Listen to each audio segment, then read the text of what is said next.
আজ শুক্রবার, আজকে 15ই আগস্ট স্বাধীনতা দিবস। প্রগতি শিশু মিশনের পক্ষ থেকে কাশিমনগর আমরা যে অনুষ্ঠান করলাম ছাত্রকে নিয়ে, দেখুন একটা ভিডিও করেছি আমরা, সে নেতাজি বানিয়েছি ছাত্রদেরকে। কেমন হয়েছে বন্ধুরা কমেন্টে লিখে জানাবেন, আর সবাই শেয়ার করে দেবেন, একটা লাইক করে যাবেন। দেখুন পুরো ভিডিও।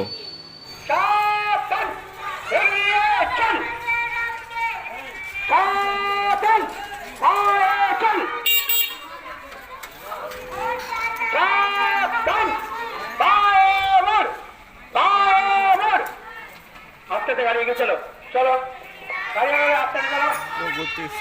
আমাদের গান্ধীজিকে দেখছেন, 8 নম্বরে রয়েছে গান্ধীজি, আগত উপলক্ষে আন্তরিক শুভেচ্ছা। 8 নম্বরে গান্ধীজি।